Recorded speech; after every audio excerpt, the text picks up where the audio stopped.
to you from our studios in Belize City. This is the evening news on Love Television for today, Monday, May 30th. We'll get started with the leading stories for today.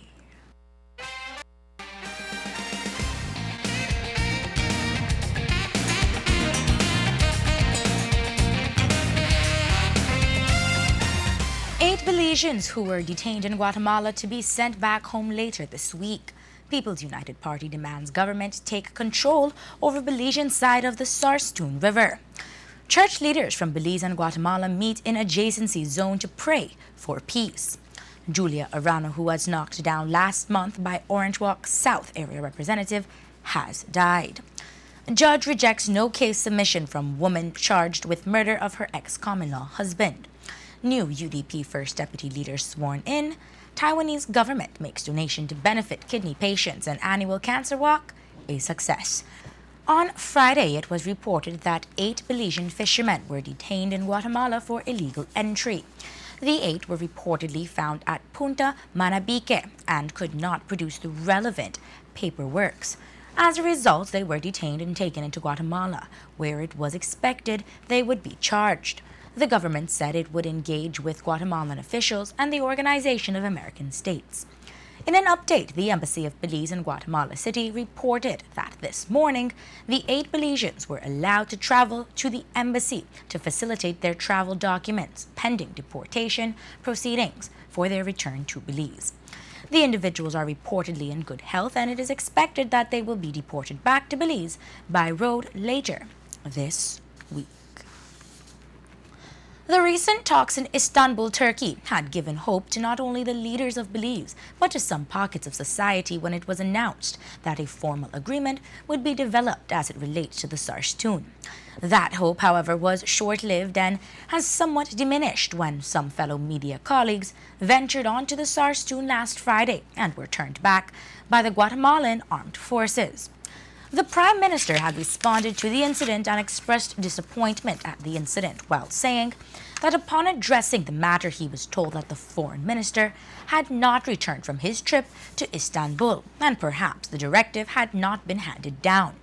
Prime Minister Barrow, however, told the media that the incident is unjustified and that both he and Senator Eamon Courtney took away the very same understanding from the recent meetings. The Ministry of Foreign Affairs has not given an update since Friday, but the People's United Party has issued a release demanding that the government of Belize address the incident as a matter of urgency, whilst condemning Guatemala's insistence at the illegal annexation. The release states, quote, "The People's United Party strongly condemns the continuing illegal annexation of the Sarstoon River by Guatemala and demands that the government of Belize act to re-establish full sovereignty and control over the Belizean internal waters of the Sarstoon River and of Sarstoon Island. The prevention by Guatemalan naval forces of members of the Belizean media from free passage to and through the Sarstoon River on Friday, 27th of May 2016, and the brazen presence of Guatemalan forces in Belizean internal waters is illegal and a blatant violation of Belizean dignity."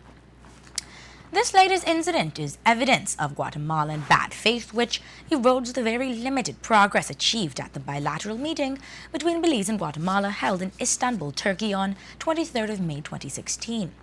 Belize needs to adopt a more aggressive and urgent approach to the Sarstoon problem in order to guarantee full Belizean sovereignty and territorial integrity. End of quote.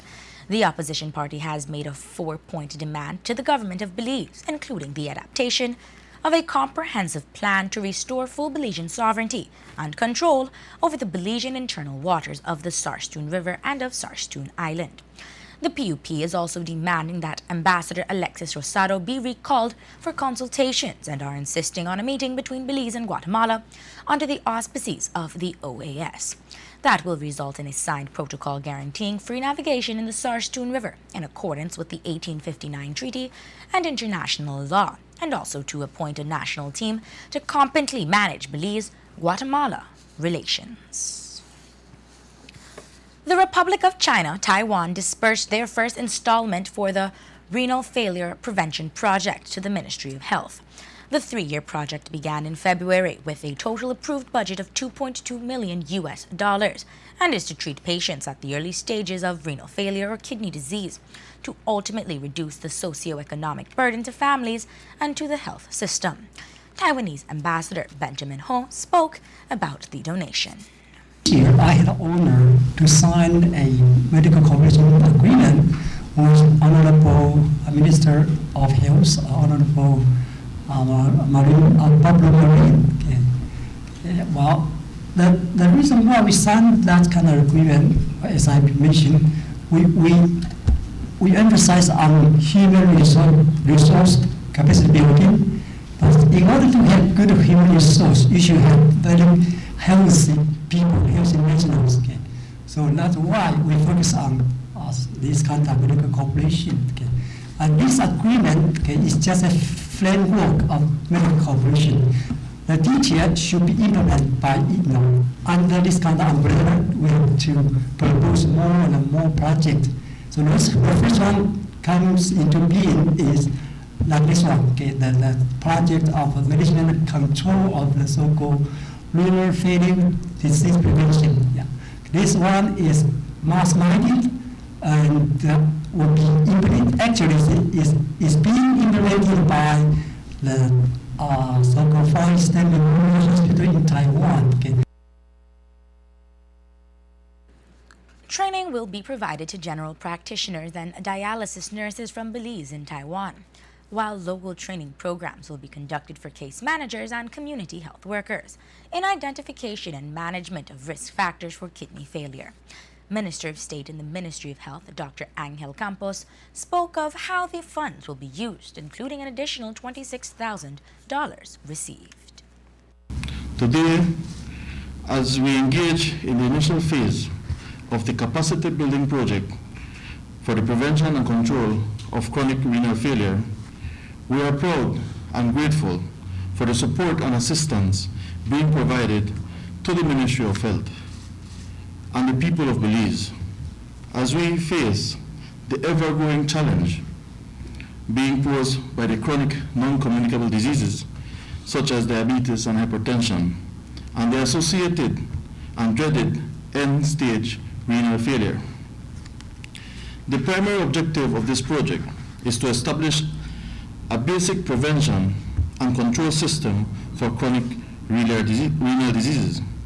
This agreement between the government of Belize and the Republic of China, Taiwan, has a total investment of $2,152,991, where the government of Taiwan will provide us with $1,690,91 and the government of Belize the remaining $462,900.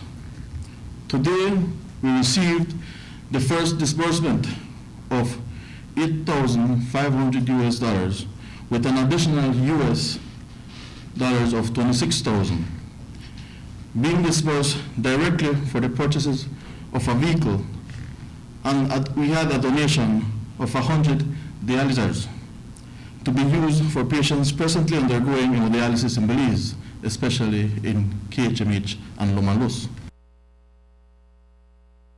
A Taiwanese joint delegation and the president of Far Eastern Memorial Hospital of Taiwan, Dr. Fan Yulin, who assisted in the donation, attended the handing over ceremony. The United Democratic Party, via a special convention yesterday, has filled the seat of its first deputy party leader. Rene Trujillo has the story.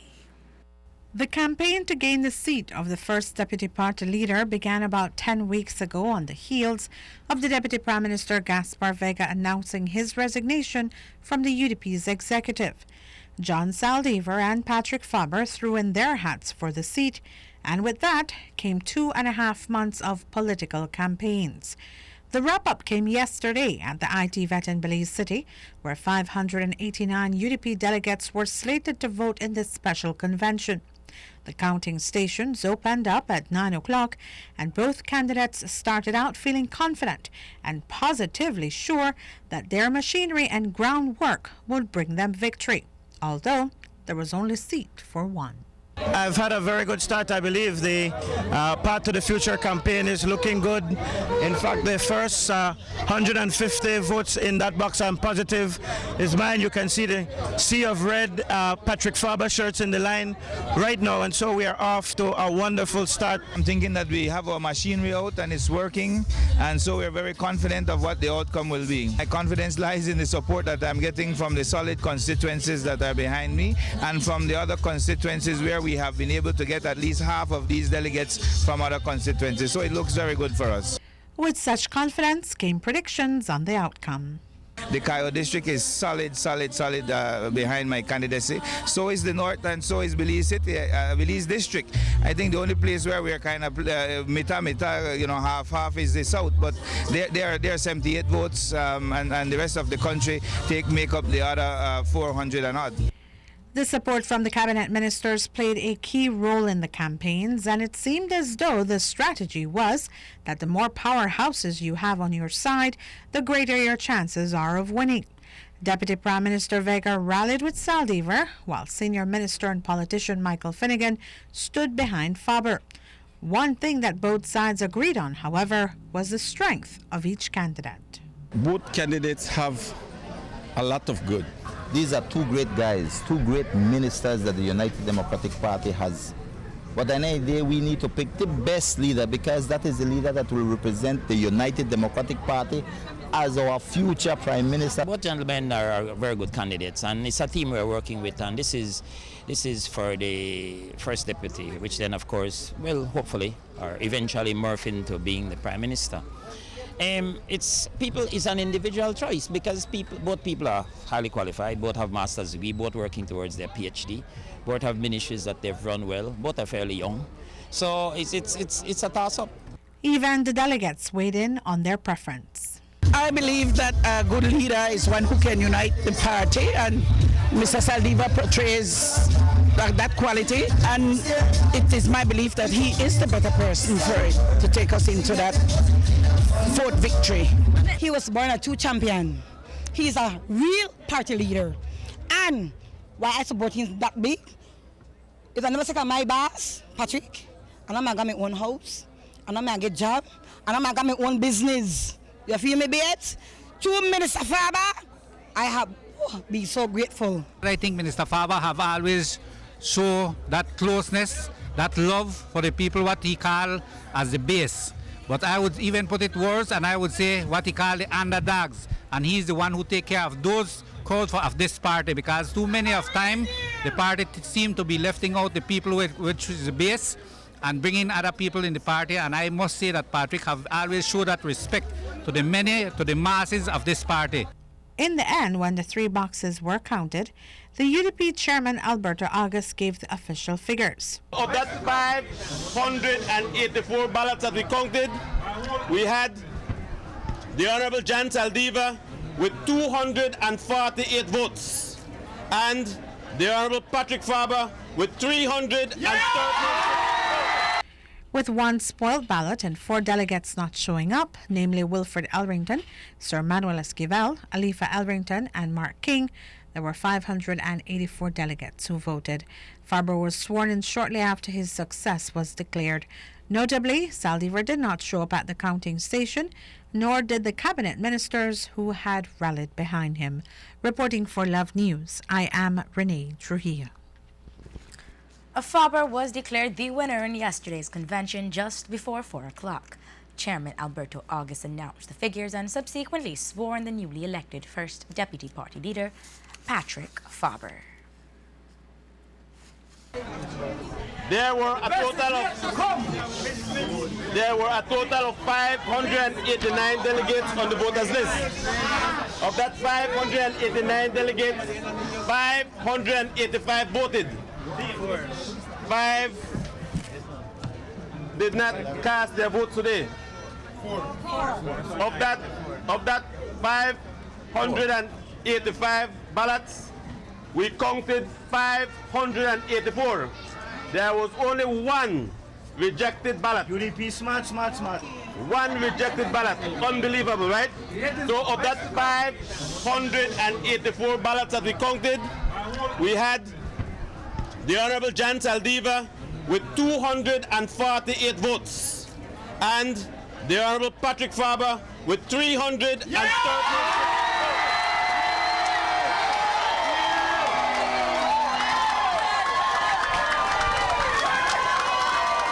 As the chairman, in my capacity as the chairman of the United Democratic Party, I will now like to officially swear in the Honorable Patrick Faber as the new first deputy. Faber went on to speak on unity, adding that the work towards mending fences will begin immediately. But firstly, I want to thank the base of the United Democratic Party, the delegates of the constituencies and the other elected officials and officials of the party for believing in me and for believing in the kind of leadership that I offered, that of course put the people of this party before the ministers of this party. But I will tell you this, that I believe in unity, and you can expect nothing else from me but full and complete collaboration with all of my colleagues as quickly as possible to put back things in order, to make sure that we are fully cognizant of who the enemy is in politics, the People's United Party.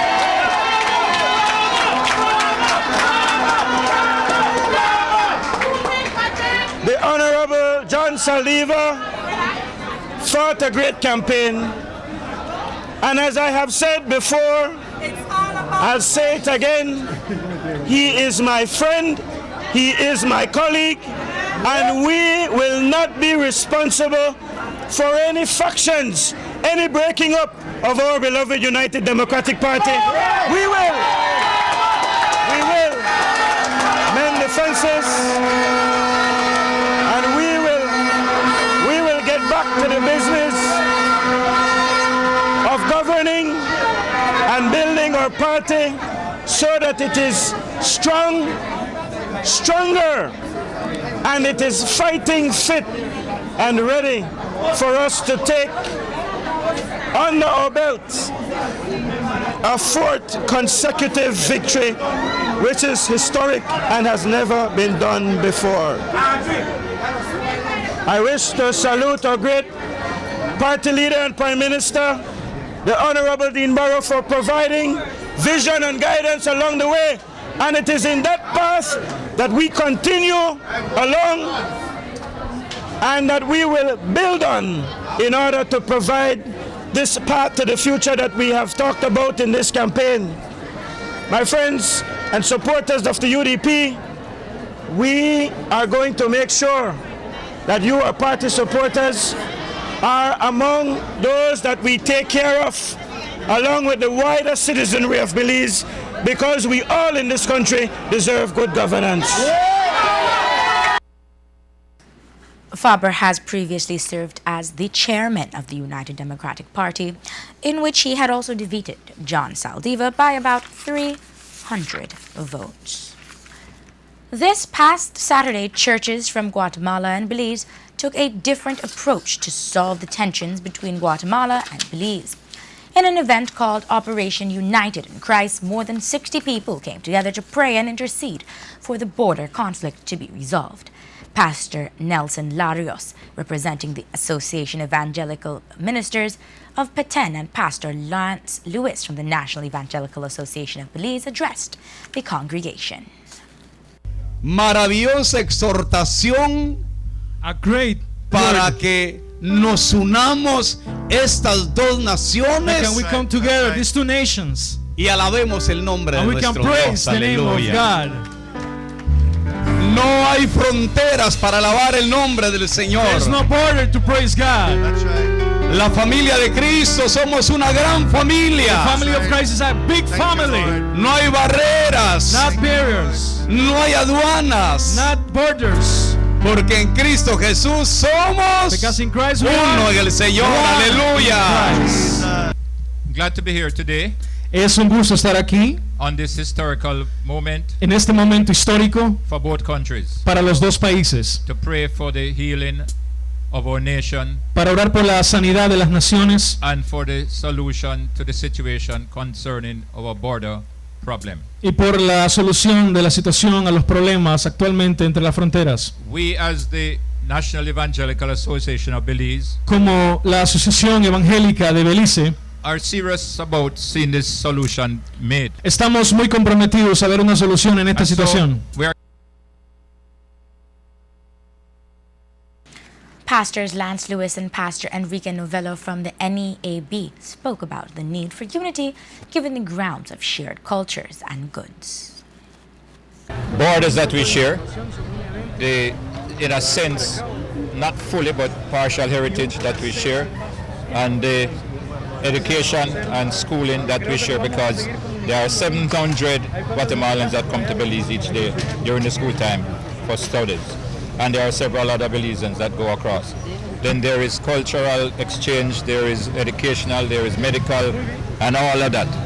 So we share a common thing and a common border. And so we see that this problem that is occurring between Belize and Guatemala need not continue.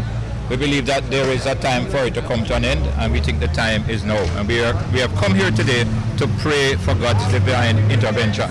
As the nation of our Lord God, we are one nation, and it's human nature that puts barriers. But if you guys could have seen, we were in unity praising the Creator, the owner, or the one that created the whole universe.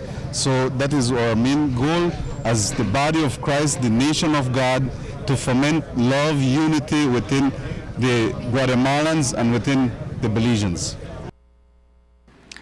Pastor Lewis balanced the importance of keeping Belize's territorial integrity and a peaceful resolution in mind at the same time. Belize has a clearly defined border, and that has been so, and people in Guatemala and Belize recognize that.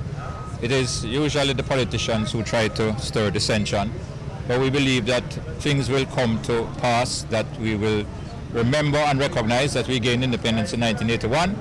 We are a sovereign nation. It has been recognized by entire United Nations, and we just pray that Guatemala will realize all of this and go back to what was joined in 1859, what was defined in 1859, and stick to that.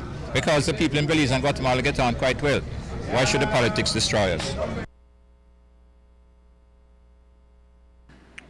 Pastor Lewis offered insight on the influence that the Association of Churches would be able to have on the government given a crisis.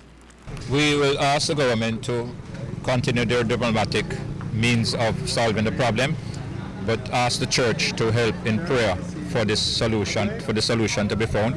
It's already there, but for Guatemala to recognize our borders and to allow things to be as it was before this rising up of tension that started in the south and along the border because of the shooting incident of a minor. So we believe the church can help by prayer and by intervention. Those are the two areas, and we think prayer is the greatest intervention that anyone can call upon, because God is sovereign and He rules in the affairs of men. And we ask the government to recognize that. The fact that the Prime Minister could have said he's with us with this is a testimony that he realizes this. I don't think it's just political talk. I think he recognizes the power of prayer. So I think he will need to talk to the church as often as possible and ask the church to pray. Pastor Nelson Larios from Petén stated that the association from Guatemala that were present on Saturday would be taking the message of unity to linked associations all throughout Guatemala. On Saturday, as a group of men were heading to Belize City from a visit at the Hattieville prison, they came under gunfire around Mile 8 on the George Price Highway. 3 vehicles ambushed their car on the highway, which resulted in the death of one of the occupants, Michael Wallace. Police believe that the shooting may be gang-related. Assistant Commissioner of Police Edward Broster, Rural Eastern Division, briefed the media on this issue. On Saturday, about around 2, or a little after 2, we had a white Nissan Altima that was leaving prison carrying Richard Wallace, Michael Wallace, and Edward Flowers to Belize City. Upon reaching around miles 12, thereabout, miles 9, sorry, a blue Blazer pulled in front of them and an Infiniti pulled behind them and started firing shots at them. Richard Wallace aborted the vehicle and ran. The blue Blazer knocked him down, but he managed to get up and run, whilst Edward Flowers made good his escape. But Michael Wallace received gunshot wounds to his head and to his body. The occupants of the blue Blazer fled from out the Blazer, which was eventually found in the Homeland Memorial Park area in front of Prosser. And the Altima ended up in the bushes about some 30 feet on the Prosser side of the highway. The Infiniti turned around and attempted to head back to Hattieville when it ran off the road, and the occupants exited the vehicle. We believe that there was a third vehicle involved, a fourth, I should say, vehicle involved, which picked up the suspects from both the Infiniti and the blue Blazer. We have a suspect in custody who was taken off the bus in Belize City, and we believe that he's a significant person of interest to this matter that we're investigating. Michael Wallace succumbed to his injuries 6:20 p.m. yesterday. The vehicle which Wallace was traveling in received 8 shots. Police say the other occupants of the vehicle are not cooperating. Investigation is somewhat stalled from the victim side of this shooting, as they're not cooperating with the police as yet. I was just made to understand that Richard Wallace is making his way to Hattieville to give a report. Hopefully he'll be cooperative in giving us the necessary information that we required. I am not going to go into details at this time with respect to that aspect, but I can tell you from the initial investigation, it has a direct correlation with the death of Gerald Tillett.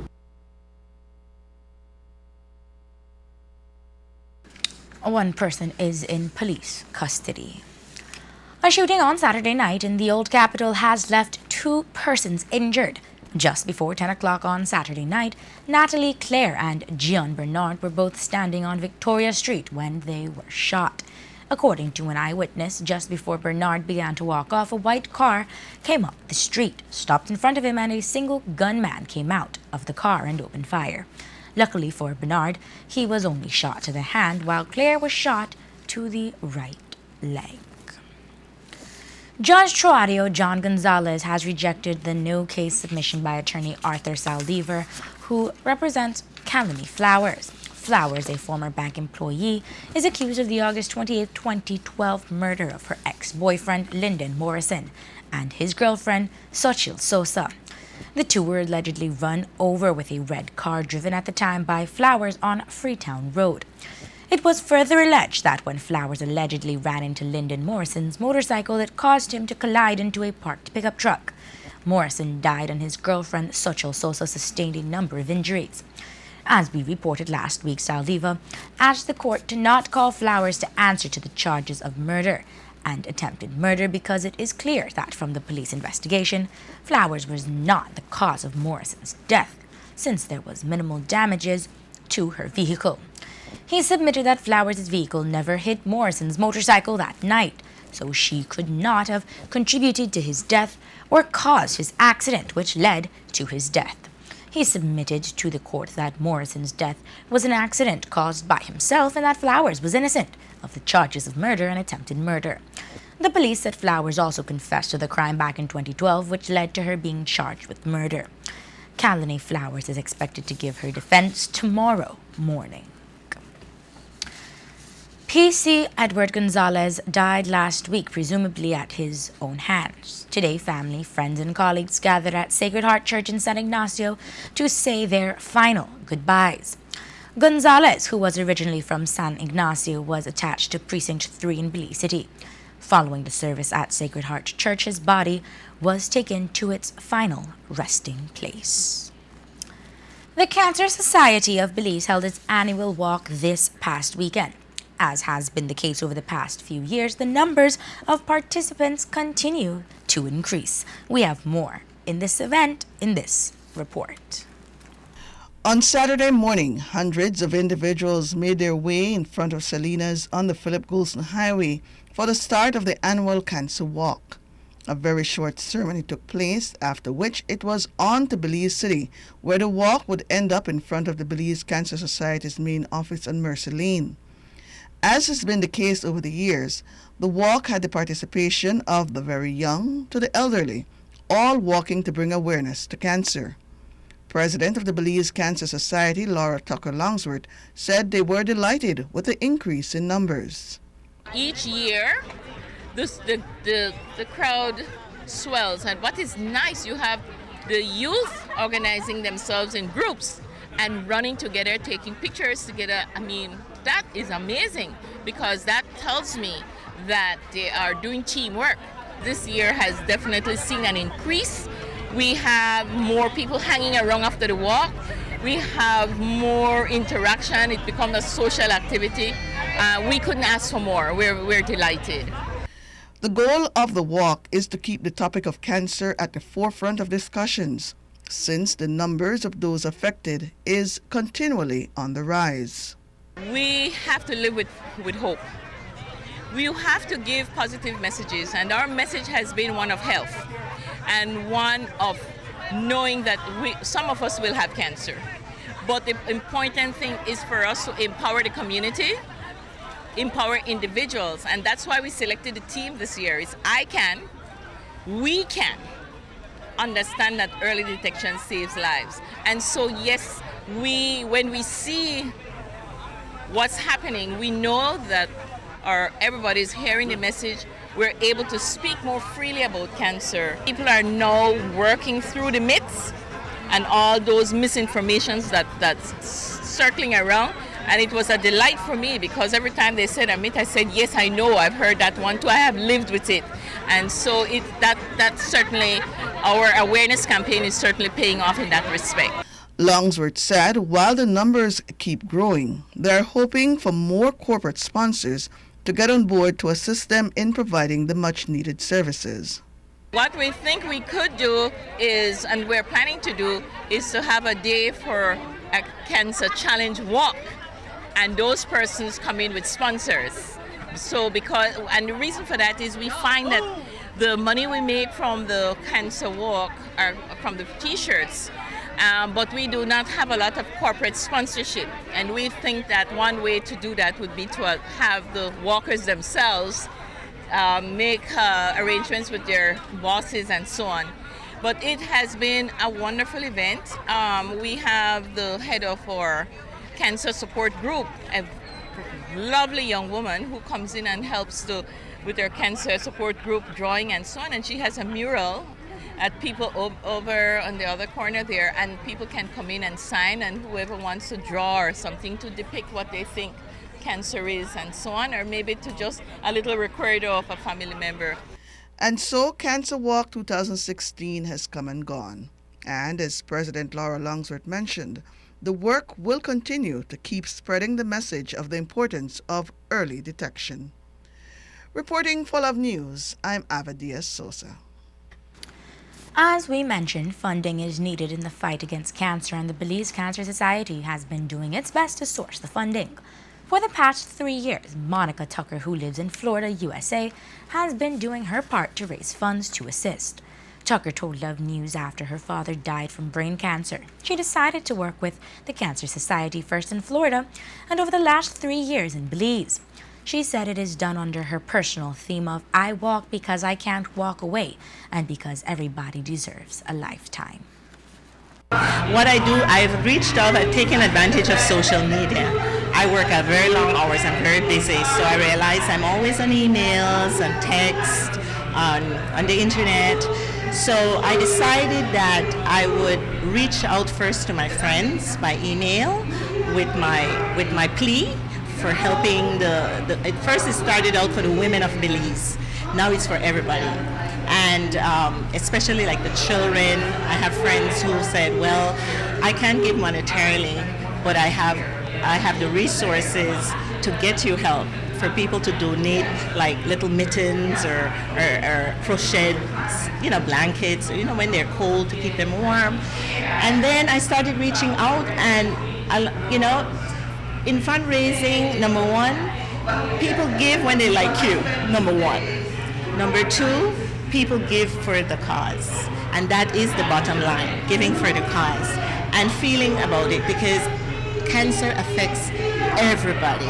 Somebody has been touched by cancer, whether it's your relative, a close friend, a stranger, so that's how it came about. So I used text, email, and then I created a Facebook page.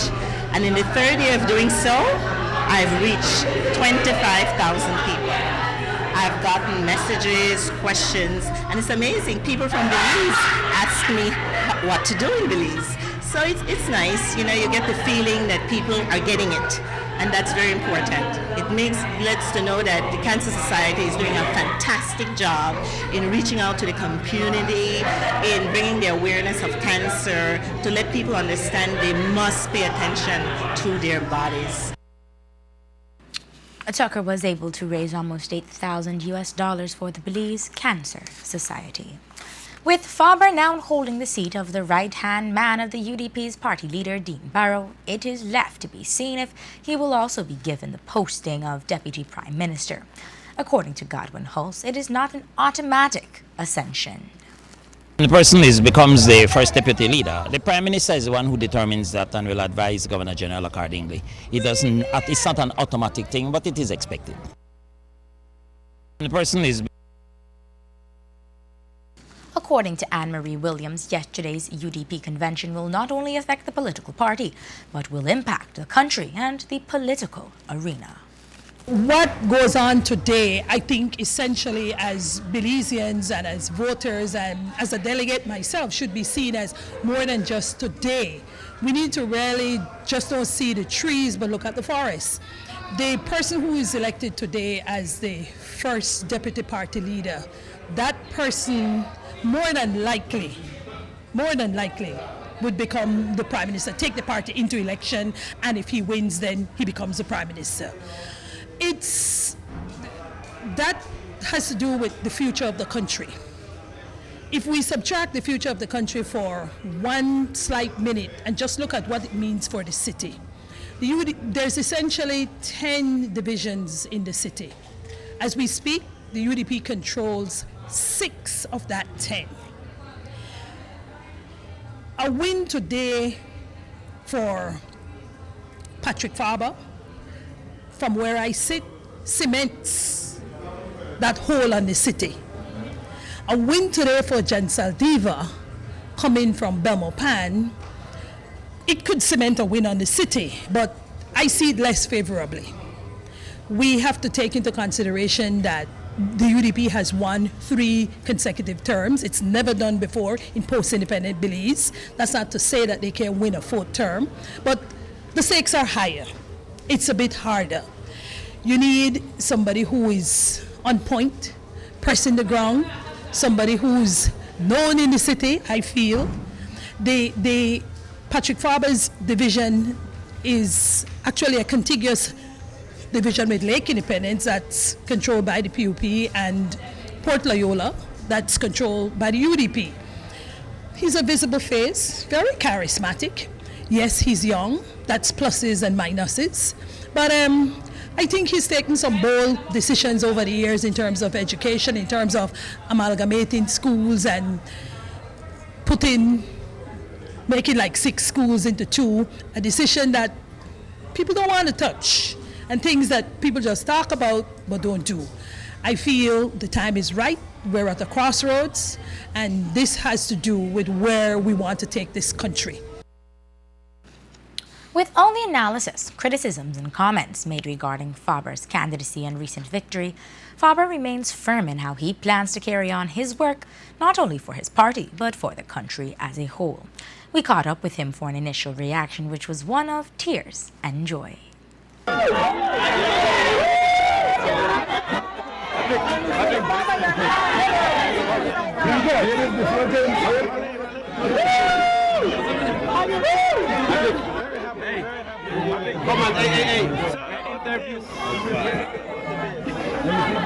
People who ask me, what if you lose? And I said, really and truly, that I did my best in this campaign in very much the same way that I did in the last campaign that I ran for deputy. And I said to them that if my best wasn't good enough, that I would accept that. That in fact, that if I didn't win today, it would have meant that God had a different design or a different plan for me, and I would happily accept that. So if I did not do my best, then I would have felt badly about that. But I did my best, and I had faith that when God designs something, you can't change that. And so that led to a victory today, and I am absolutely happy. Until it's announced whether Faber will be ascended to Deputy Prime Minister, he continues with his current portfolio. The last 2.5 months came with nothing short of signage, television, advertisements, and public meetings. The financial resources would have had to be abundant, as both candidates seemingly spared no expense in marketing themselves for the seat of their party's first deputy party leader. The evident spending concerned many, and it was discussed on social media, with one person stating, quote, Faber and Saldiva have bought more media time for this contest than either did while campaigning for their seats in the National Assembly. So by my rough estimation, each has spent at least $100,000 on TV advertising alone. When you remember that only a small group of delegates will vote, that is a ridiculously high cost per impression. End of quote. Even Deputy Prime Minister Gaspar Vega conceded. Our thought conditioner for today comes from Charles Jones. It reads, quote, things don't go wrong and break your heart so you can become bitter and give up. They happen to break you down and build you up so you can be all that you were intended to be. End of quote. This has been the Evening News on Love Television, and we invite you to log on to our website at www.lovefm.com for transcripts of our news stories. Thank you for watching. Have a safe and enjoyable evening. I am Taryn Butcher.